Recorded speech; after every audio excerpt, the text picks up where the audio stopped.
everyone. I am Sandeep Porwal, Porwal Institute Ujjain. दोस्तों आज मैं आपके लिए लेकर आया हूं इलेक्ट्रोमैग्नेटिक इंडक्शन के इंपॉर्टेंट ऑब्जेक्टिव्स।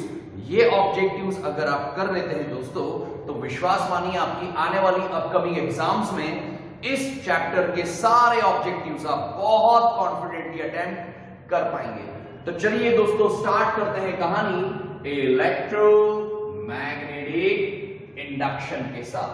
दोस्तों इसमें सबसे पहला ऑब्जेक्टिव बनता है मैग्नेटिक फ्लक्स से जुड़ा।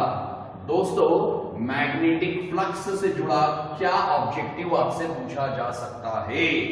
सबसे पहले दोस्तों इसकी यूनिट, मैग्नेटिक फ्लक्स की एसआई यूनिट वेबर होती है दोस्तों, और सीजीएस यूनिट होती है मैक्सवेल। दोस्तों मैग्नेटिक फ्लक्स की एसआई यूनिट याद कर लीजिए, वेबर होती है, और सीजीएस यूनिट मैक्सवेल होती है, और 1 वेबर होगा 10 to the power 8 मैक्सवेल। दोस्तों 1 वेबर होगा 10 to the power 8 मैक्सवेल। सबसे पहली खास बात आपको ये याद रखना है, जो मैग्नेटिक फ्लक्स है इसकी यूनिट याद रखिए दोस्तों। मैग्नेटिक फ्लक्स होगा स्केलर क्वांटिटी, स्केलर क्वांटिटी। दूसरी बात, अगली बात, मैग्नेटिक फ्लक्स का फॉर्मूला अगर हम देखें तो phi इक्वल्स टू बार। दोस्तों phi equals to bar. B intensity of magnetic field, intensity of magnetic field and A is the area। दोस्तों यहां से आप इसका डायमेंशनल फॉर्मूला निकाल सकते हैं। मैग्नेटिक फ्लक्स का डायमेंशन फॉर्मूला निकालना है तो phi equals to bar formula use करेंगे। कैसे? तो उसके पहले मैं आपको मैग्नेटिक फील्ड इंटेंसिटी B का कैसे निकाला जाता है डायमेंशनल फॉर्मूला वो सिखाऊंगा दोस्तों। इसके लिए F इक्वल्स टू IBL। दोस्तों याद करिए, आप सभी बच्चों ने फॉर्मूला पढ़ा होगा, F इज IBL। ये फोर्स है जो मैग्नेटिक वाले चैप्टर में हम सभी बच्चों ने पढ़ा होगा, F इज IBL। यहां से दोस्तों B मैग्नेटिक फील्ड का डायमेंशनल फॉर्मूला निकालूं। अगर ध्यान से सुनना, ये भी बड़े काम की बात है दोस्तों। क्रॉस मल्टीप्लाई करूंगा तो B के लिए फॉर्मूला फोर्स का ml, T inverse to, current के लिए A और लेंथ के लिए L। तो दोस्तों मैग्नेटिक फील्ड इंटेंसिटी का डायमेंशनल फॉर्मूला फाइनली आपने निकाल लिया, m L0 T inverse two A inverse. और यही फॉर्मूला बेटा आप यहां सब्स्टिट्यूट करिए, मैग्नेटिक फ्लक्स आ जाएगा P मतलब ml0 T inverse two A inverse multiplied by area, for area it is L square. So we have magnetic flux m L square T inverse two A inverse. This is the dimensional formula of magnetic flux। या तो आप निकालना सीखिए या दोस्तों उसको रट लीजिए। मैग्नेटिक फ्लक्स के लिए ml square T inverse two A inverse, ml square T inverse two A inverse. ये दोस्तों मैग्नेटिक फ्लक्स से जुड़े ऑब्जेक्टिव्स आपसे पूछे जा सकते हैं। फटाफट लिखकर याद करिए दोस्तों, SI unit weber, CGS unit Maxwell, और 1 weber 10 to the power 8 Maxwell.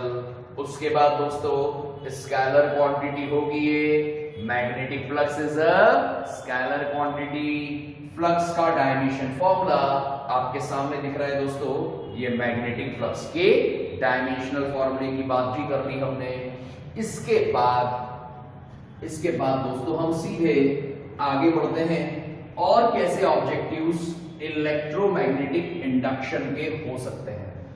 तो इलेक्ट्रोमैग्नेटिक इंडक्शन में हम आगे बढ़ते हैं दोस्तों, बात करते हैं लेंज लॉ से रिलेटेड। सबसे पहला objective, Lenz law is used to find out, तो याद रखिए Lenz law is used to find out direction of induced current, direction of induced current. दूसरी खास बात, Lenz law is based on conservation of energy, Lenz law is based on conservation of energy.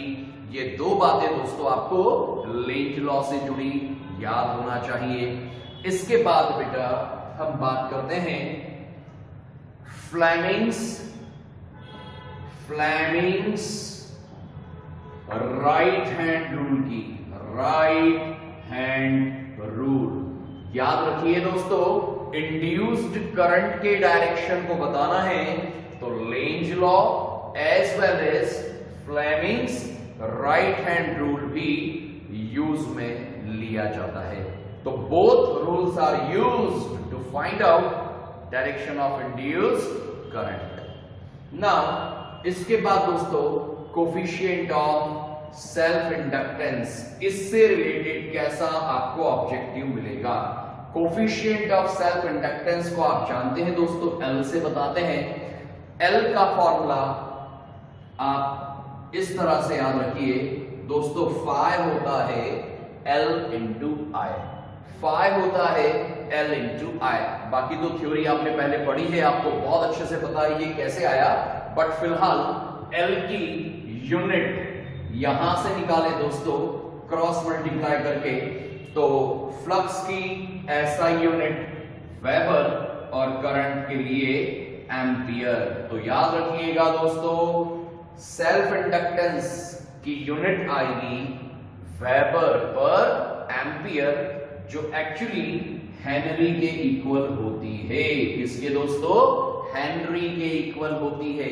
तो कई बार बच्चे याद करके जाते हैं कि सेल्फ इंडक्टेंस की यूनिट होगी हेनरी, लेकिन वो आपको हो सकता है मल्टीपल चॉइस क्वेश्चन में हेनरी के साथ ये यूनिट भी दे दें, वेबर पर एम्पियर। तो याद रखिए दोस्तों, वेबर पर एम्पियर या हेनरी दोनों ही सेल्फ इंडक्टेंस की यूनिट होंगी।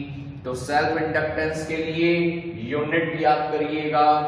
दूसरी खास बात दोस्तों, आपसे इसका डायमेंशनल फॉर्मूला पूछ लिया जा सकता है, ये बहुत इंपॉर्टेंट है। सेल्फ इंडक्टेंस का डायमेंशनल फॉर्मूला दोस्तों, मैग्नेटिक फ्लक्स के लिए अभी हमने लिखा ml square T inverse two A inverse divided by current के लिए A ऊपर जाएगा तो मिलेगा दोस्तों ml square T inverse two A inverse 2। So listen, self inductance का dimensional formula ml square T inverse two A inverse 2 होगा। ये सेल्फ इंडक्टेंस से जुड़ी खास बातें हैं दोस्तों, जो आपको लिखकर याद करना चाहिए। सेल्फ इंडक्टेंस की ही तरह म्यूचुअल इंडक्टेंस की भी बात करूंगा, तो याद रखिए इसकी भी यूनिट हेनरी या वेबर पर एम्पियर होगी। डायमेंशनल फॉर्मूला भी एग्जैक्टली सेम ही होगा। आगे दोस्तों, सेल्फ इंडक्टेंस को करने के बाद सेल्फ इंडक्टेंस और म्यूचुअल इंडक्टेंस में कहां और क्या रिलेशन हो सकता है। तो दोस्तों, म्यूचुअल इंडक्टेंस और सेल्फ इंडक्टेंस के बीच का ये रिलेशन आप याद रखिए, M is root of L1 L2। This is the relationship between mutual inductance and self inductance. कई बार दोस्तों यहां पर कांस्टेंट के भी लिख दिया जाता है, तो इट्स ओके, कोई प्रॉब्लम नहीं है उसमें। इसके बाद दोस्तों, सेल्फ म्यूचुअल इंडक्टेंस की बात करने के बाद डायरेक्शन कैसे निकालेंगे, तो याद रखिएगा लेंज लॉ का हम यूज करेंगे या इलेक्ट्रोमैग्नेटिक इंडक्शन का यूज होगा। अब एक इंडक्टर कितनी एनर्जी स्टोर करता है, अगर इसका ऑब्जेक्टिव आए, सुनिए दोस्तों, एक इंडक्टर कितनी एनर्जी स्टोर करता है, तो एनर्जी का फॉर्मूला हाफ Li²। दोस्तों हाफ Li², याद रखिएगा, एनर्जी का फॉर्मूला हाफ Li²। इसके बाद दोस्तों एडी करंट से जुड़ा क्वेश्चन एक आ सकता है। एडी करंट जो होता है वो कैसे रिड्यूस किया जा सकता है, तो एडी करंट को रिड्यूस करने के लिए दोस्तों लेमिनेटेड सॉफ्ट आयरन कोर, याद रखना लेमिनेटेड कोर इस्तेमाल होगी, लेमिनेटेड, दैट्स ऑल। इसके बाद एक आखिरी खास बात जरूर याद रखिएगा कि इंडक्शन फिनोमिना के लिए मैग्नेटिक फ्लक्स का चेंज होना जरूरी है, मैग्नेटिक फ्लक्स का चेंज होना जरूरी है। एक और छोटा सा टॉपिक बनता है दोस्तों, शायद आपने सुना हो, मोशनल ईएमएफ। दोस्तों मोशनल ईएमएफ, अगर ये कंडक्टर एल लेंथ का v वेलोसिटी से b मैग्नेटिक फील्ड में अगर मोशन करेगा दोस्तों, तो इस कंडक्टर के मैग्नेटिक फील्ड में मोशन करने से E = BLV, ये मोशनल ईएमएफ प्रोड्यूस होगा। जितने ऑब्जेक्टिव्स बताए हैं दोस्तों, इनको एक बार और कोशिश करिए बिना देखकर लिखकर याद करने की। दोस्तों मेरी गारंटी है इसके बाद EMI का कोई ऑब्जेक्टिव आप नहीं छोड़ पाएंगे, सारे ऑब्जेक्टिव्स आप अटेम्प्ट कर पाएंगे। उम्मीद कर रहा हूं ये चीजें समझ में आई होंगी। आप चैनल को सब्सक्राइब करें ताकि और भी इस तरह के ऑब्जेक्टिव्स आपको मिल पाए और इंपॉर्टेंट क्वेश्चंस मिल पाए। Have a nice day, take care.